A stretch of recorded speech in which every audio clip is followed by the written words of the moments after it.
Livraria Católica Filhos da Imaculada. Conhecimento e espiritualidade.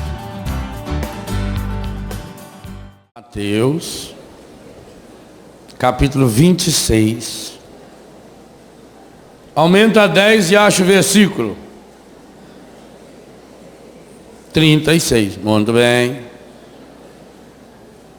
Mateus 26, versículo 36. Oração de cura de Jesus.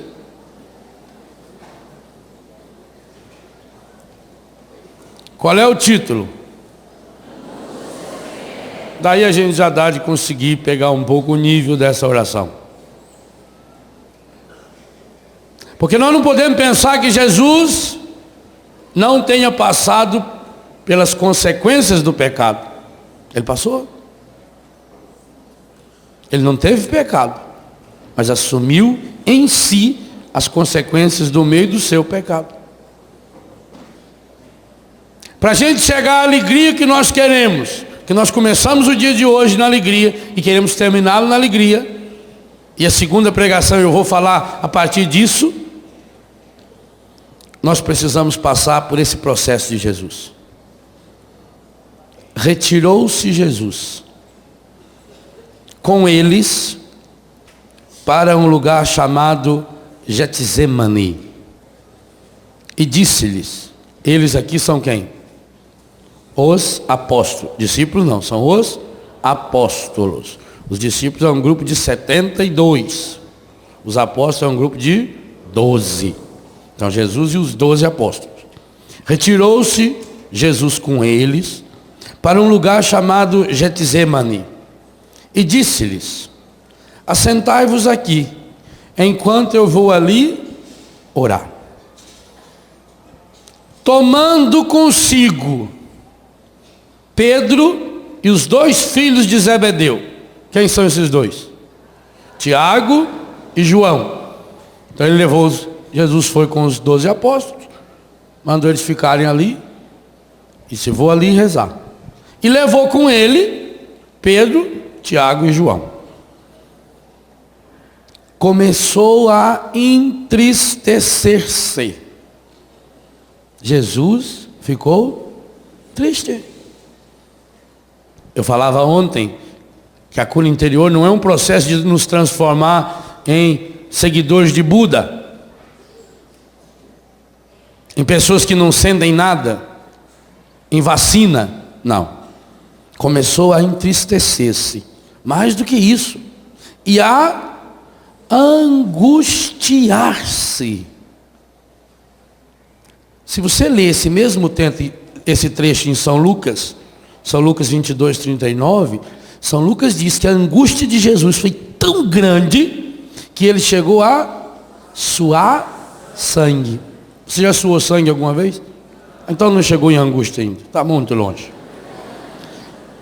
Jesus então começou a entristecer-se e a angustiar-se. Disse-lhes então, minha alma está triste até a morte. Ficai aqui e vigiai comigo.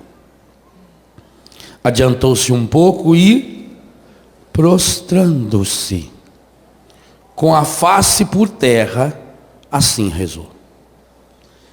Gente, cada atitude de Jesus aqui é fundamental na nossa trilha da cura. Jesus retirou-se. Já retirou com o grupo.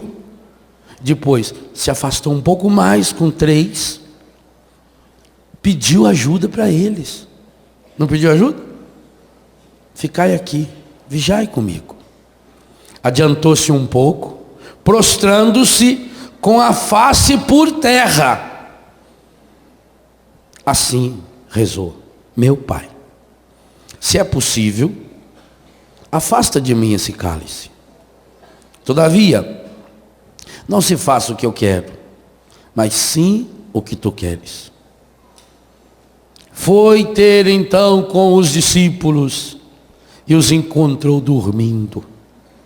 E disse a Pedro, então não pudestes vigiar 1 hora comigo? Vigiai e orai, para que não entreis em tentação.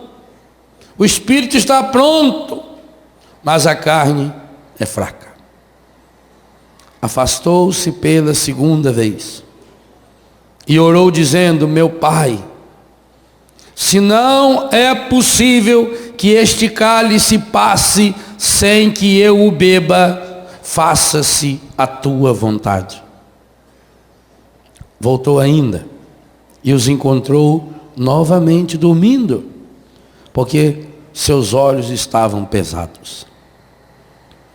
Deixou-os e foi orar pela terceira vez, dizendo as mesmas palavras. Voltou então para os seus discípulos e disse-lhes: dormi agora e repousai. Chegou a hora. O Filho do Homem vai ser entregue nas mãos dos pecadores.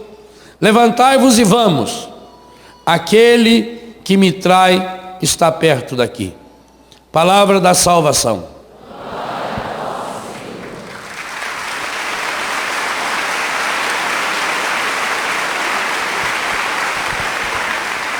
Eu penso que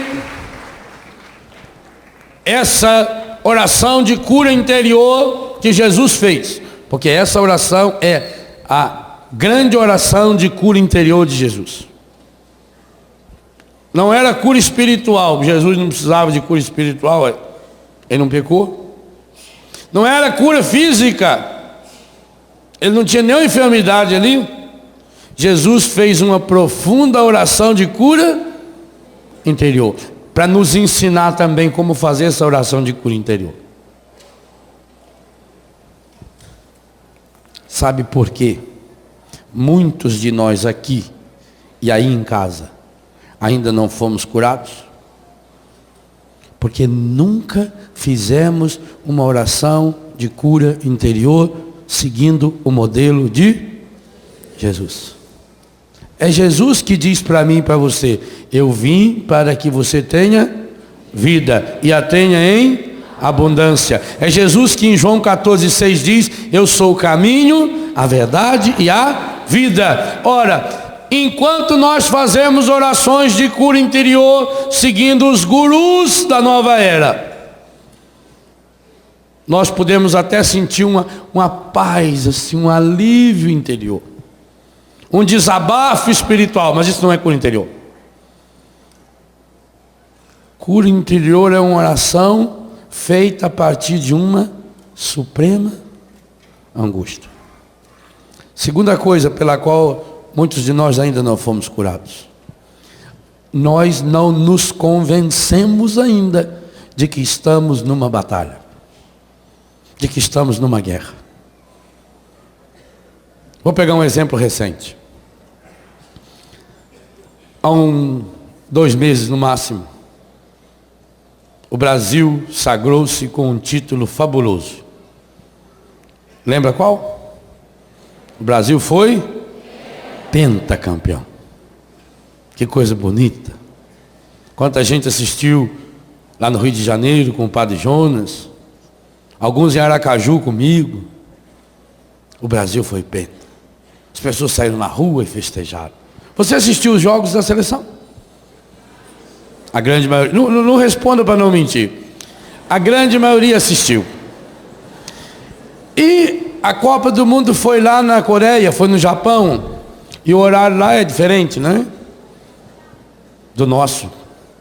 Tinha jogo que era às 3 horas da manhã. Não responda. Você levantou-se às 3 horas da manhã para ver o jogo? Não responda. Não quero que ninguém minta por minha causa. Talvez você punha um despertador, acordava. O seu menino, que para ir na escola não levanta de jeito nenhum, 2h30 estava em pé. Ia lá e puxava o dedão: pai, está na hora, pai, já soltou o foguete, pai. Não é assim? E você levantava às 3 horas da manhã e ficava ali em frente da televisão e às vezes nem ia dormir mais, porque você tinha que torcer para que Ronaldinho, embora a grande responsável pela vitória da seleção foi minha mãe, aquele modelo de cabelo do Ronaldinho foi ideia da minha mãe. Quando a gente era pequeno, mamãe mandava cortar o cabelo a gente igualzinho. E lá no chaveiro ficava queimando nojo. Falei, Ronaldinho copiou do Nazaré. Então você levantava às 3 horas da manhã e você assistia o jogo. E torcia, vai. A grande maioria das pessoas fez isso ou não? Pergunto, não responda também. Pergunto agora. Quantas vezes você levantou às 3 da manhã para rezar um terço? Para vencer a desgraça que está abatendo sobre sua família? Não. Quantas vezes? Não é errado assistir o jogo às 3 horas da manhã, não é errado. Que bom! E eu gostei muito da vitória da seleção brasileira, até porque até o presidente da república deu palpite, dizendo que tinha que levar o fulano e o ciclano. E o Filipão foi macho o suficiente para não levar e ganhar a Copa. Eu achei ótimo. Mas isso tem que ser jogado agora na minha vida espiritual.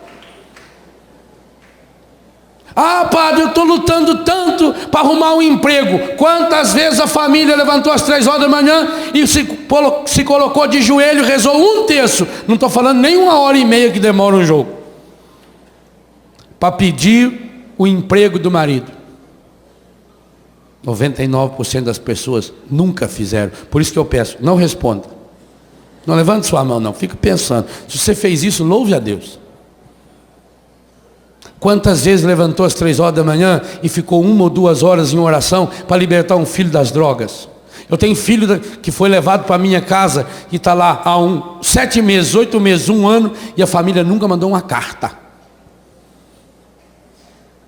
Quantas vezes levantou às 3 horas da manhã para rezar pelo seu marido, para se libertar do alcoolismo, ou da prostituição, ou da violência, ou do adultério?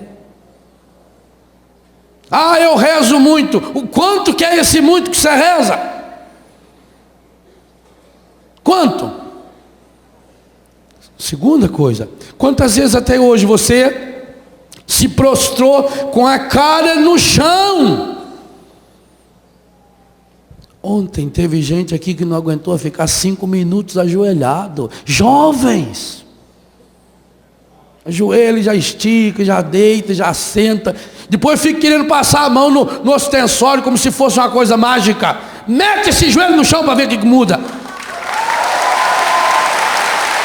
Nós brincamos com coisa séria. Por isso que falta alegria. A alegria que tem que brotar no nosso coração, ela é fruto de sangue. De sangue. Por isso que me preocupa muito quando se ensina oração de cura interior como se fosse uma coisa mágica, uma coisa afetivazinha, em que eu passo a mão na cabeça da pessoa e fico falando as palavras e a pessoa se comove. A vida é dura, e principalmente se a pessoa for mole. Ora, se Jesus, o Filho de Deus, aquele que veio para nos dar a vida, que tem palavras de vida, que nos dá o pão da vida, que é o único que pode nos levar para a vida eterna. Se Jesus sentiu tristeza profunda, uma tristeza tão grande que se transformou numa angústia suprema, que chegou a suar sangue. Aqui nunca nenhum de nós suou sangue. Porque só quem falou que ele suou sangue foi Lucas, porque Lucas era médico e sabia muito bem que quando uma pessoa chega a suar sangue, é porque essa angústia, essa tristeza, ela já passou para o seu corpo. A tristeza espiritual, a tristeza interior se traduz numa tristeza física. O corpo somatiza essa tristeza. Jesus se retirou. Nós não nos retiramos. Nós não nos afastamos, nós vivemos num barulho danado, numa agitação, numa correria. Faz uma rezinha mágica, reza quem sabe 15 minutos por dia e acha que rezou muito. Vai uma vez por semana na missa e acha que Deus está devendo obrigação. Faz uma novena lá daqui, uma rezinha desse tamanho, reza 9 dias seguidos, de qualquer jeito, no intervalo da novela, reza aquilo lá, olhando para a televisão e acha, e cobra de Deus. Chega dessa espiritualidade de lixo. Enquanto vivemos essa espiritualidade de lixo, da superficialidade, nós não chegaremos a mergulhar na cura que o Senhor quer fazer. A cura interior não é opcional, não. Jesus veio para curar-nos interiormente, porque sem a cura interior não tem salvação. O ministério da cura interior em Jesus é um ministério salvífico, porque ele não é curandeiro, ele é salvador. Agora nós queremos um Cristo curandeiro, um Cristo que não me compromete, um Cristo que me ensine uma oraçãozinha mole. Não, Jesus se retira, se retirou com os 12, grupo. A coisa que o encardido mais está trabalhando para destruir na igreja são os grupos de oração. E triste, está conseguindo. Quantos grupos de oração morreram? Porque tem grupos de oração que hoje é uma assembleia não sei do que, onde tudo está organizado. A recepção está organizada, as músicas que o ministério vai cantar já estão todas elencadas na pasta. Já tem o sujeito que fez a escola não sei das quantas e ganhou o diploma. Esse pode ir lá falar, dar o ensino. Leva 2 horas dando ensino, 15 horas dando aviso e não reza 5 minutos. E o que tem que acontecer nos nossos grupos é um pôr na mão no outro e rezar, interceder pelas pessoas. Enquanto não fizermos isso, os grupos vão caindo. E a gente tem que deixar de viver na lorota. Onde estão os grandes cenáculos que se realizavam? É muito fácil eu colocar a culpa nos outros. Eu dizia, aliás, talvez foi por isso que nunca mais me convidaram para pregar no Congresso Nacional da Renovação. Porque a única vez que me convidaram para pregar na Basílica de Aparecida, eu falei na frente dos senhores bispos, senhores padres e não sei quantas mil pessoas que estavam lá, dizendo, a única coisa que pode atrapalhar e estragar a renovação carismática católica somos nós, quando deixarmos tomar pelo espírito de liderança e não de servo, porque a palavra líder não aparece na Bíblia. E é isso que está acontecendo. É isso. Tem gente que hoje tem tanto cargo, ele que pertence a tanta secretaria, que ele não tem tempo de fazer uma oração. Ele tem que organizar as pastas das secretarias dele, tudo. Jesus está nos dando um ensino concreto de cura interior. Retire-se com o grupo. É preciso que eu tenha um grupo. E dentro desse grupo, aí é uma sabedoria espetacular. Jesus tinha o grupo dos 12 apóstolos. Ele tinha os 72 discípulos, com os quais ele rezava. Mas ele tinha o grupo dos 12 apóstolos, que era para fazer a oração mais íntima.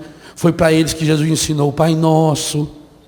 Foi com eles que Jesus partiu o pão e instituiu a Eucaristia. Foi com eles que Jesus instituiu o sacramento da reconciliação. Acabamos de receber um abraço de um sucessor deles, Dom Alberto. Os bispos são sucessores dos apóstolos. Mas entre aquele grupo, o grupo que Jesus rezava, o grupo que rezava com Jesus, Jesus tinha o seu grupinho de cura interior. E esse grupinho tem nome.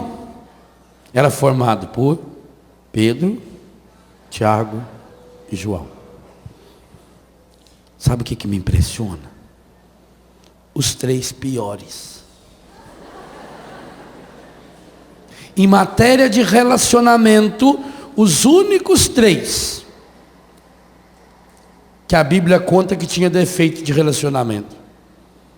E aliás, para completar o quadro, a conclusão da oração é Jesus dizendo que está chegando o quarto. Qual é esse quarto que estava chegando ali? Judas. Ele está bem de oração. Jesus tinha o seu grupo, e dentro daquele grupo ele tinha os três que eram os seus verdadeiros amigos. Quem diz que tem muitos amigos não tem nenhum. Amigo, você tem que ter pouco. Talvez contar no dedo de uma mão. Mas é esse amigo diante do qual eu posso rasgar meu coração.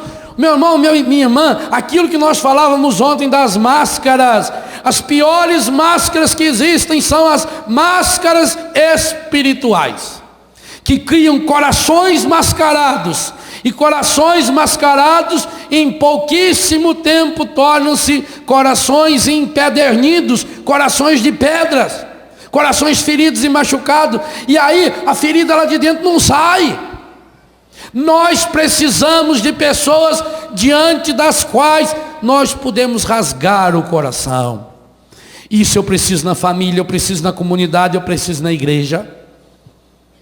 Não acontece cura interior sem intimidade profunda. Amigo é aquele diante do qual eu posso rasgar meu coração, mostrar a minha fraqueza. Cronologicamente falando, essa experiência de oração de cura interior de Jesus aconteceu na semana da sua morte. Muito provavelmente na quarta ou na quinta-feira santa. Gente, que preparação o homem que vai salvar a humanidade. Como é que esse homem, que ia assumir a missão de ser salvador do mundo, e que ia convidar os discípulos a pregar o seu nome como Senhor e Salvador, inclusive entre os discípulos, aquele que ia assumir, apóstolo portanto, a missão de seu sucessor, Pedro, o primeiro Papa.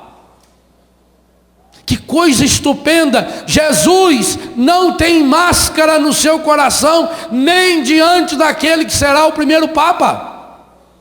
É por isso que depois Jesus vai poder fazer oração de cura interior na cruz. Pai, perdoa, eles não sabem o que fazem. E é por isso que depois de ressuscitado vai poder vir fazer a oração de cura interior no coração de Pedro. Jesus está nos mostrando que enquanto não entrarmos nesse processo de prostração, e a palavra prostrar eu lembrava ontem, ela tem esse duplo sentido. Quem não se prostra diante de Deus, se prostra diante da vida. E terrível, acaba se prostrando diante do engadido. Porque o sonho do engadido, e ele falou para Jesus, é que a gente acabe se prostrando diante dele. Esse é o sonho dele. Quantas pessoas prostradas na vida? Pega o dicionário e lê o que é prostrado. Deprimido, angustiado, triste, amarrado, desanimado, estou mal, estou prostrado. Sabe por que a gente fica prostrado? Porque a gente não se prostra diante de Jesus. A gente não se prostra diante do Senhor.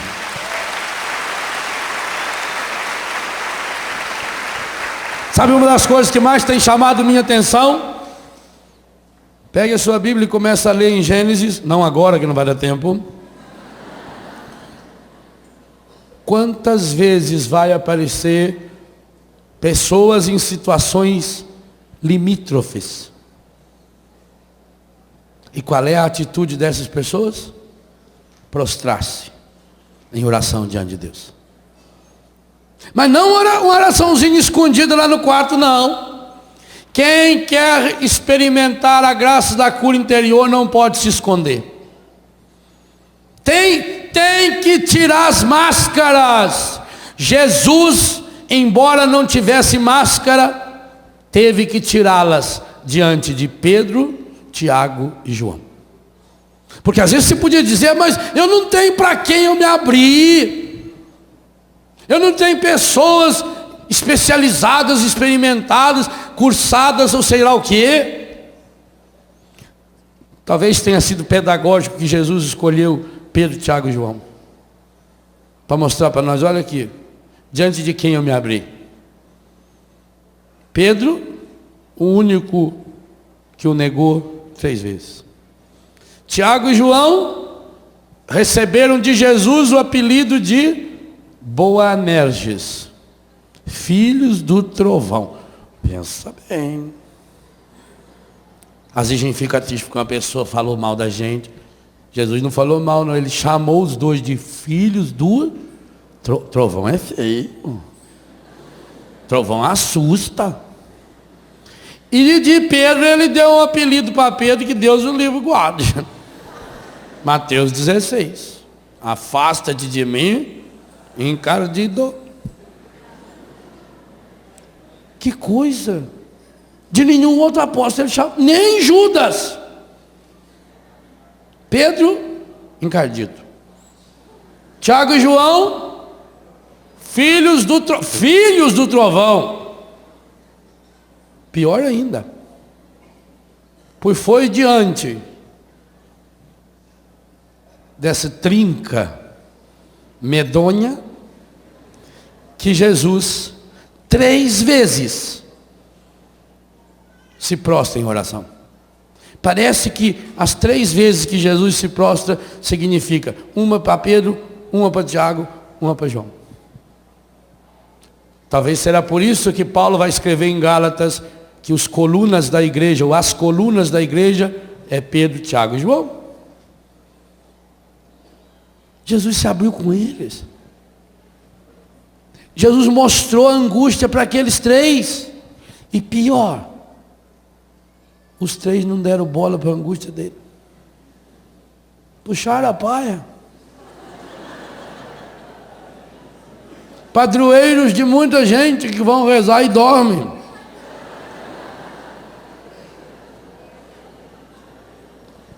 A primeira vez que Jesus se prostrou, ele ficou quanto tempo? 1 hora. 1 hora.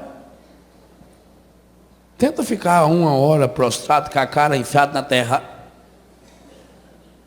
Já começa a incomodar. Foi igual do joelho ontem. Virando-se um pouquinho, vira para lá, vira para cá, estica. Logo senta, deita.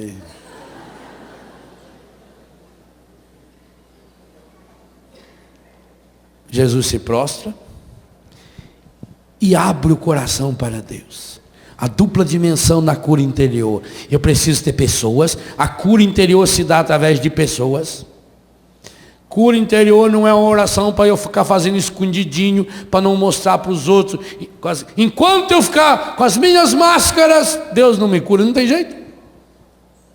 Jesus praticou a cura interior, abrindo-se diante dos 3 piores apóstolos nessa área.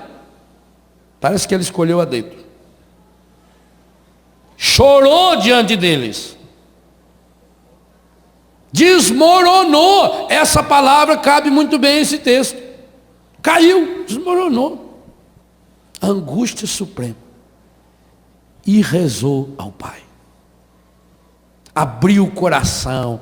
Arrebentou as máscaras do coração. Meu Pai, se possível, afasta de mim esse cálice. Jesus não foi dando risada para a cruz, não. Jesus não tinha uma atitude fatalista, tinha que acontecer. Ah, Jesus não tinha que morrer. Não. Ele veio para salvar o mundo. E coerentemente com a sua vocação e a sua missão, por amar demais o Pai e o mundo, tendo amado os seus que estavam no mundo, amou-os até o fim. João 13, verso 1. Em consequência da coerência desse amor, é que Jesus vai até o final e passa pela cruz.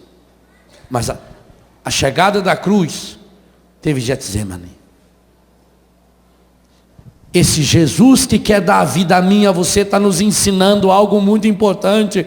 Ô meu irmão, ô minha irmã, tira a máscara. Aplica aquilo que você aplica na sua vida do dia a dia para a sua vida espiritual. Se você foi capaz de levantar às 3 horas da manhã para assistir um jogo da seleção que não muda nada na sua vida, o que você ganhou com o Penta? Nada. Então, se você conseguiu fazer isso, é Deus dizendo para você, você também vai conseguir sim. Agora enfrentar uma seleção muito pior, a seleção dos traficantes, a seleção dos prostituidores, a seleção dos desempregadores, a seleção dos corruptores. Tem um monte de seleção que está sendo treinada para jogar contra você. Guga é o melhor tenista brasileiro e já foi o melhor do mundo. E por que está perdendo? Porque está machucado. Fez uma cirurgia, ele vai voltar a ser o melhor logo logo. Fez uma cirurgia, está machucado. Inclusive agora nos Estados Unidos conseguiu 2 ou 3 jogos bons, mas não foi adiante, porque está machucado. É isso que o Encadido faz comigo e com você. Você é o melhor do mundo. Você nasceu para ser a melhor pessoa do mundo, não melhor do que o outro. Você não tem que se comparar com ninguém. Você nasceu para ser melhor para o outro. Você tem que ser o melhor marido para a sua esposa, o melhor pai para os seus filhos, o melhor padre para a sua comunidade. O cristão tem que ser melhor mas ele está parando de ser melhor porque está com o coração ferido e machucado, e por isso perde para qualquer gapeca que aparece na frente dele. Você está sendo derrotado. A derrota está dentro de você, não está fora. Nós estamos carregando a derrota, pois Jesus está dizendo 2 coisas fundamentais. Primeiro, você tem verdadeiros amigos? Não responda. Eu não estou falando colega, eu não estou falando conhecido, gente que me aplaude, gente que puxa o saco. Não estou falando isso. Isso é fácil. Se a pessoa precisar de você, ela vai atrás. Amizade interesseira, oh meu Deus, basta dar uma olhadinha agora em época de eleição que você vai ver o que aparece de gente, parente. Eu não estou falando disso aí. Eu não estou falando dessa futilidade do mundo, não. Para essa futilidade do mundo, já disse nesse palco aqui, não faz muito tempo, que Deus me deu a graça de cortar 99%. Falta alguns ainda, mas vou conseguir, se Deus quiser. Quem diz tem muitos amigos, aqueles amigos de festa, só das coisas superficiais, só para fazer folia. Quantos filhos chegam para mim e contam: ah, padre, quando eu tinha dinheiro, quando eu tinha carro, tinha sempre amigo. Na minha casa estava sempre cheio de gente. Os colegas iam lá para a gente ir para a zona, para a gente ir comprar droga. Sempre tinha amigo. A hora que eu me contaminei, a hora que eu perdi tudo, a hora que eu fui preso, não apareceu ninguém. Não tem ninguém. Eu louvo a Deus as situações difíceis que já aconteceram na minha vida, porque são essas horas que mostram para a gente quem a gente é para os outros. Porque para Deus eu já sei. Por isso nunca peça para Deus: Senhor, tira os problemas da minha vida. Não. Peça para Deus: Senhor, dá-me a graça de superar os meus problemas. Deus me deu uma imagem, e essa imagem veio evoluindo. Uma parte dessa imagem eu já falei com vocês, inclusive está no livro, Na Trilha da Cura.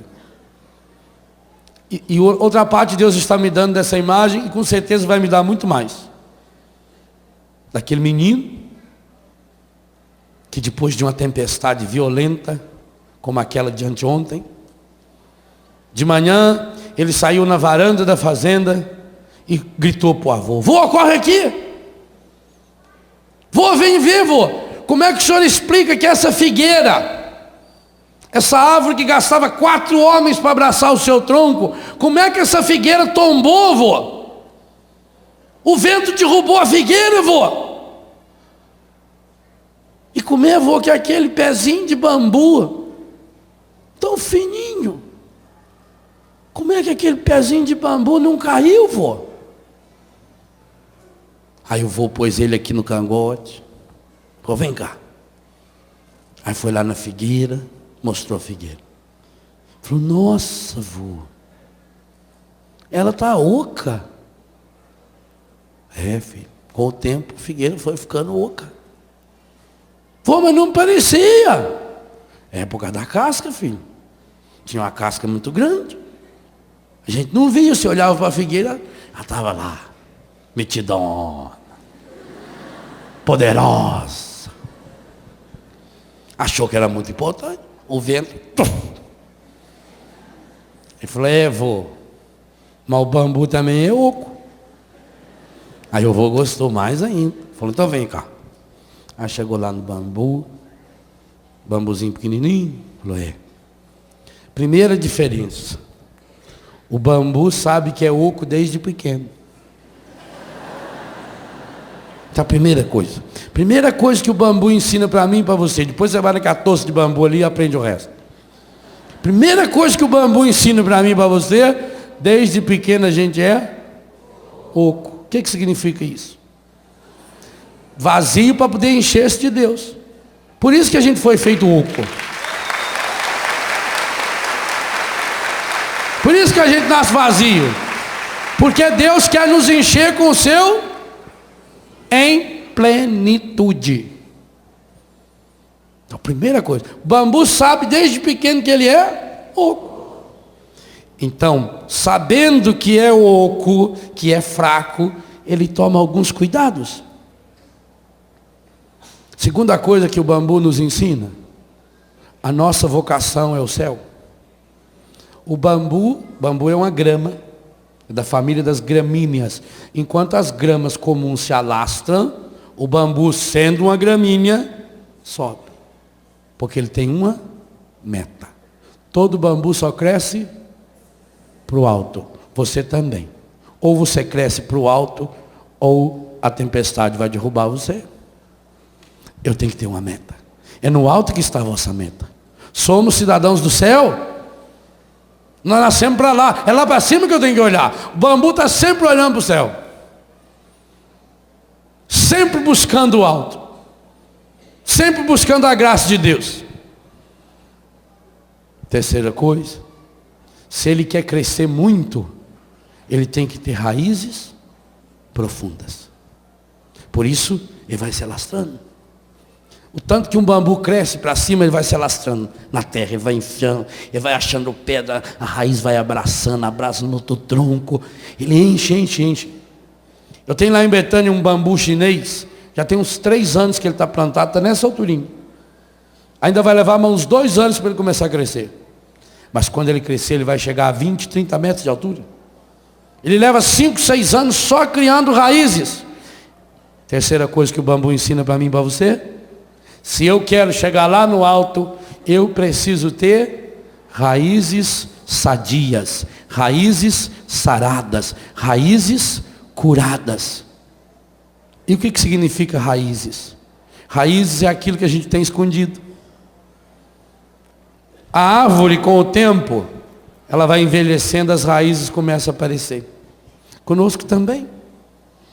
As raízes são os vícios que a gente vai escondendo. Eu tenho que deixar a graça de Deus, a graça da cura, penetrar cada uma das minhas raízes. A raiz é a minha fé solidificada. A raiz é alimentada pela leitura contínua e constante da palavra de Deus. A raiz é alimentada por um grupo que me dá sustento, me fortalece. Primeira coisa que o bambu me ensina. Primeira coisa. Eu sou oco, desde pequeno. E por que eu sou oco? Para poder ser cheio de Deus. Então quanto mais eu me esvaziar, mais cheio de Deus eu serei. Segunda coisa que o bambu me ensina. É preciso crescer para o alto. Terceira coisa que o bambu me ensina. Eu preciso ter raízes profundas, raízes sólidas, raízes saradas, raízes curadas. Quarta coisa. bambu não cresce para o lado. Se eu quero ter a graça de crescer para cima, eu não posso criar galho. Bambu não cria galho. A figueira criou galho. Bambu não. Criar galho significa dispersar nossos dons, nossos talentos em coisas que não deve. Quantas pessoas se enroscam na vida porque está sempre amarrado, está amarrado com fulano, com cicrano, com a falsa amizade, tem que vir, eu tenho que ir lá porque, sabe como é que é, né, a vida na sociedade, eu tenho que ir coisa nenhuma, vou se eu quiser. Uma vez a senhora lá em Brusque falou para mim, o senhor esteve na casa de fulano, não foi na minha casa. Sei por que eu tinha que ir na sua casa? Já não casei para isso, minha filha. Eu vou onde eu quiser. Falou, credo. A gente vai criando tanto galho, depois vive quebrando galho. A pessoa se divide, tem tanta coisa para fazer, é o tal das secretarias, né? Cria tanta secretaria, tanta galhada. Corta as galhadas. Porque quanto menos galho eu tiver, menos dolorosa será a poda. E João 15 diz que a gente será podado. Os galhos significam as coisas que a gente vai acumulando. Já percebeu quanta coisa a gente tem que a gente não precisa ter para ver? E vai se apegando. Tem gente que chega lá, se aquela caixinha cor de abóbora que ganhou no aniversário da avó dela de 1938, se aquilo não tiver lá, ela fica deprimida. Estragou a minha caixinha. Porque eu queria hoje usar aquela calça com o zip nas costas e não. Corta um pouco do galho. Quanto menos coisa a gente tem, melhor. É como aquele sujeito que foi procurar um guru, um sábio espiritual, um mestre, para pedir ajuda para ele. Falou, ele mora aqui, a casa dele é logo aí. Aí chegou até a casa dele, era um salão. O homem morava numa tenda. Aí entrou, o mestre convidou ele a entrar, chegou lá, tinha um colchão no chão, 2 cadeiras, 2 pedras assim, uma panelinha, mais nada.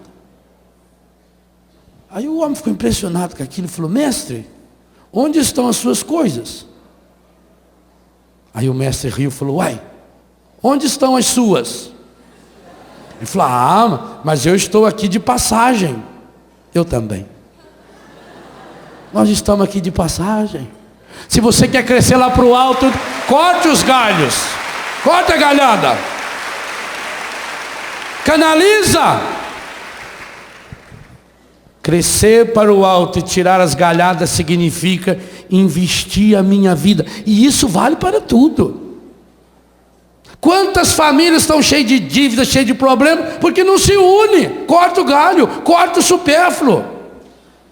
Quanta coisa que você não precisa. Oh meu Deus, quanta coisa eu não preciso para ser feliz. Quanta coisa.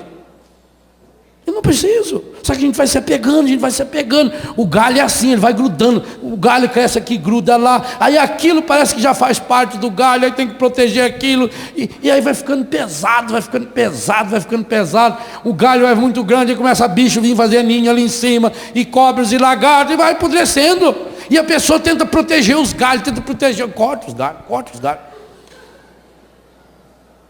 Eu conto no livro, Na Trilha da Cura, primeira vez que eu cheguei a Paris, eu fiquei decepcionado com aquilo lá. Falei, um lugar feio.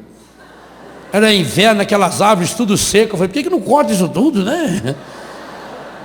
E depois quando eu voltei lá, logo em seguida, primavera, aquilo tudo verdinho. A natureza ensina a gente. Na hora do frio ela recolhe, ela não é besta, deixa cair a folha. Agora vai segurar as folhas. Segura a folha, a raiz apodrece. A natureza é sábia, o que ela faz? Ela mesmo dá uma chacoalhada assim, aproveita o vento, joga a folha cai no chão, aí fica quentinha, a raiz dela dorme sossegada. Ela recolhe a seiva e joga para a raiz, porque a terra fria mata. Aí quando começa a melhorar a temperatura, ela vai devagarinho soltando. Por isso que a gente tem que podar as plantas no inverno, porque a seiva dela está concentrada na raiz, aí não morre. Será que você não está com um galho demais? Alguns de nós somos umas galhadas enormes. Aliás, tem pessoas que quando ela chega no lugar, você já nota aquela galhada chegando, aquela coiseira, que parece uma árvore de Natal, aquele desfilando, parece um pavão, parece um peru. E chega lá, e chega pra cá, consegue nem andar aqui, né? Corta! Bambu é oco desde pequeno, quer crescer para o alto, cria raízes profundas e não cria galho. 4 coisas já aprendemos. Primeira, oco desde pequeno. Por que eu sou oco? Para Deus me encher com o seu Espírito Santo. Por que Maria é feliz? Porque é cheia de graça, cheia do Espírito Santo. Eu tenho que ser oco, mais cheio do Espírito Santo. Segunda coisa, minha meta está no alto. Terceira coisa, raízes profundas, sólidas, saradas. Quarta coisa, é preciso cortar o galho. Quinta coisa que o bambu me ensina: olha bem de perto para o bambu. Você já viu que ele é cheio de nozinho? Não é o nó que enfeia o bambu, é o nó que dá resistência ao bambu. Por isso que lá embaixo o nó vai juntando mais próximo assim. A parte mais velha do bambu, o nó vai ficando. Porque nó significa cada etapa que eu venço, cada problema que eu supero. Cada problema que eu supero na minha vida me torna uma pessoa mais forte, me torna uma pessoa mais resistente. Se o bambu não tivesse nó, ele seria lindo, parecia um cano de PVC, mas na primeira ventania o bicho rachava de cima e embaixo. É o nó que dá resistência ao bambu, é o nó que faz o bambu ser forte, é o nó que faz o bambu ser firme. Cada nozinho significa um problema resolvido. Cada vez que eu supero um problema, cada vez que eu supero uma dificuldade, cada vez que eu supero um desafio, cada vez que eu perdoo uma pessoa que me machucou, cada vez que eu peço perdão a alguém que eu machuquei, cada vez que eu faço um pequeno jejum, é um nozinho que vai se solidificando, e esse nozinho vai amarrando e vai dando consistência. E o bambu chega a ser tão forte que na China eles fazem ponte para passar caminhão de guerra feito de bambu. Eles fazem escadas, edifícios enormes. Eu preciso aprender com os nós. Os nós significam dificuldades superadas. Aqui Jesus dobrou-se diante de algumas dificuldades.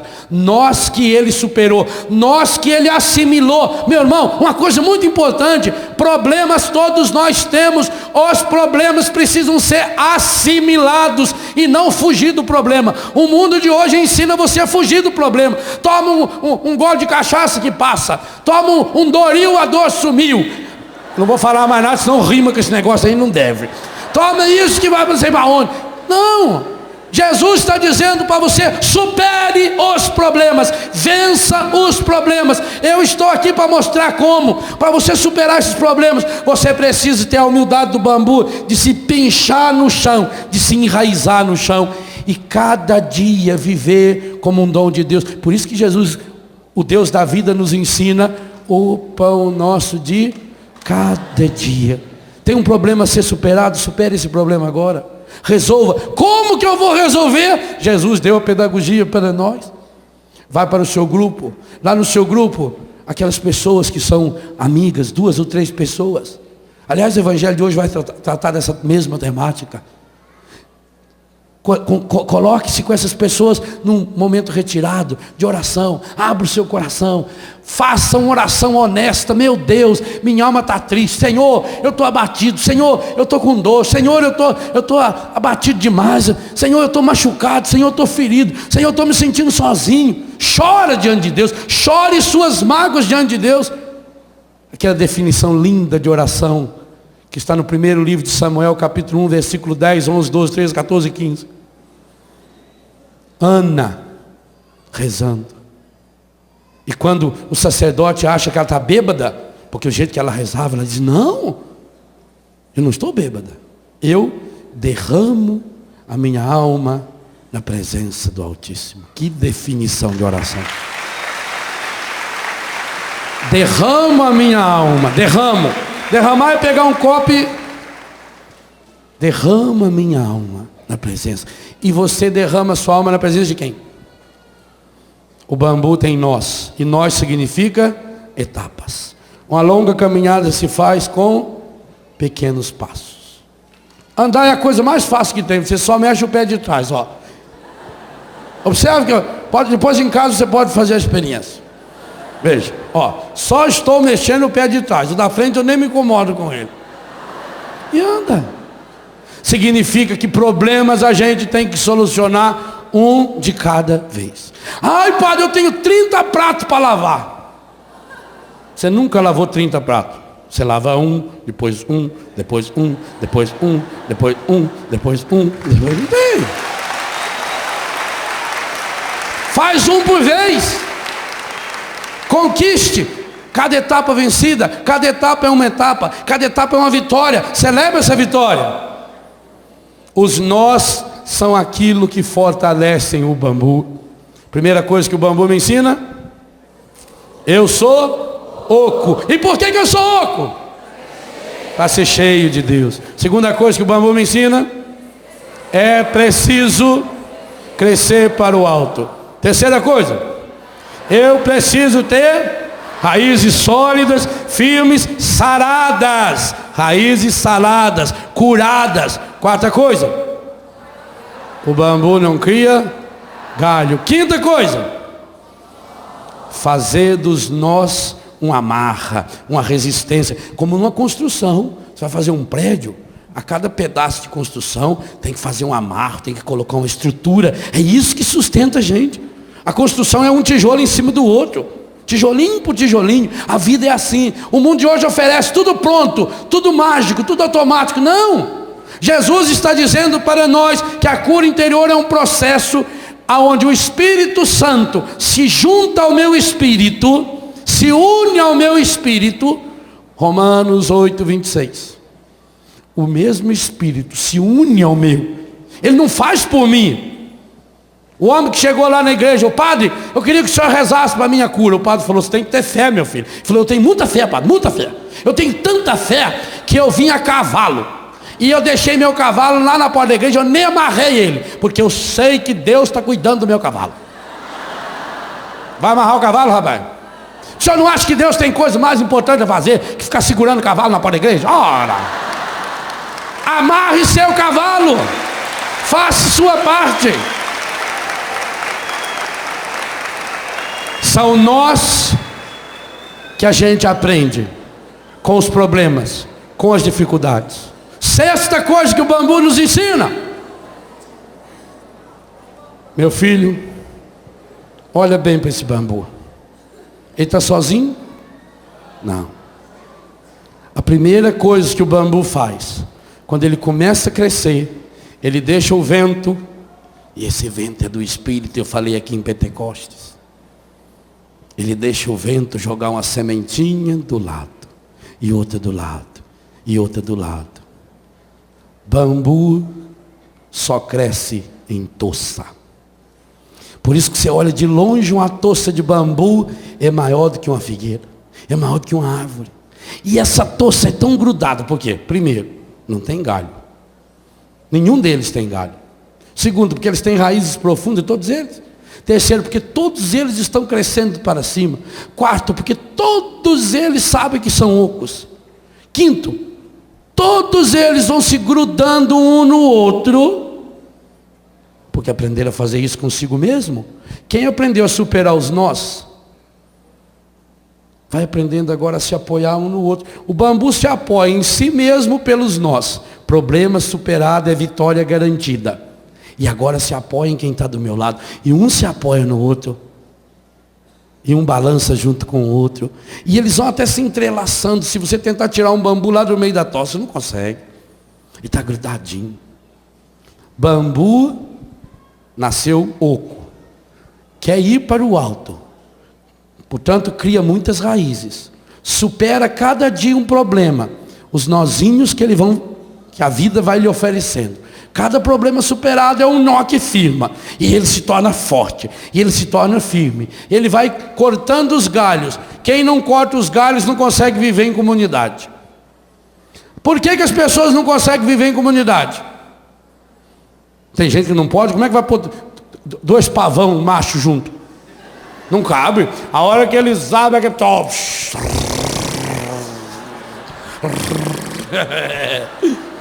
tem marido que quando chega em casa a mulher tem que ir embora, porque não cabe os dois, não cabe. A hora que a mulher chega, o marido e vai lá. Manhã! E sobe. Corta os galhos. A sua comunidade está sendo destruída, por quê? Porque tem galho demais, corta. O que são os galhos? São os milindres. Ai, fala uma coisa, deixa eu tão triste, meu. Padre, eu gostava tanto que a pessoa, ajudei tanto ela, tanto. Agora só vi a hora que a gente mais precisa. Como dói em gratidão. A hora que a gente mais precisa, que a gente sabe. Milindre, corta o galho. Caiu um galho, aprenda com a lagartixa. Esse dia eu fiquei tão triste. Tinha uma lagartixa enfiada na minha janela. Eu abri a janela e fui tocar, coitadinho, para sair. É prender o rabo. Não é que ela soltou o rabo, largou o rabo na ponta da minha vassoura e saiu e foi balançando aquele toquinho, fazendo assim pra mim. Aí eu fiquei com raiva da lagartixa. Lagartixa, ó, perde o rabo e não morre. Que coisa impressionante, amigo. Eu aprendi muito com ela. O pavão, a mesma coisa. O pavão, quando chega no verão, calor, o que ele faz? Derruba aquelas penas tudo. Fica curtindo. Aí depois, quando vem o frio, ele solta de novo, que vai crescer. As árvores não fazem cair as folhas? Aprenda a perder os galhos. Galho é posição social. Quantas vezes você está triste? Ah, porque eu tinha um emprego tão bom, eu tinha uma segurança e perdi. Louvado seja Deus. Louvado seja Deus. Foi porque você perdeu aquilo que você conseguiu chegar onde chegou. Louvado seja Deus. Corta os galhos. Só não vive em toça quem tem galho demais. Porque aí o galho de um cutuca a outro, entorta a outra, machuca a outra, quebra a outra, pudrece a outra. Bambu não, os galhinhos que ele tem não é nem galho, é umas folhas um pouquinho maior, aquilo vai se entrelaçando, ele vai crescendo, crescendo, crescendo. Primeira coisa que o bambu me ensina, eu nasci oco. E por que eu nasci oco? Cheio do Espírito Santo. Segunda coisa, é preciso. Terceira coisa, raízes profundas, curadas, saradas, sadias, firmes, resistentes. Quarta coisa,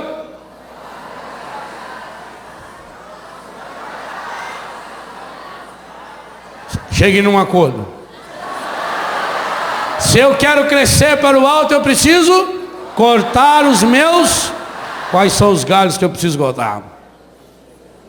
Os vícios. Quinta coisa, os nós têm que ser transformados em problemas superados, que vão criando a minha resistência. Sexta coisa,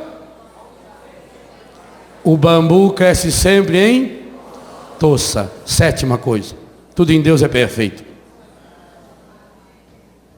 O menininho desceu do cangote do avô, o avô pegou a ponta do bambu, entortou até o chão, soltou, o bambu voltou. Meu filho, aprenda com o bambu a ter a humildade de se curvar na hora da tempestade. Livraria Católica Filhos da Imaculada. Conhecimento e espiritualidade.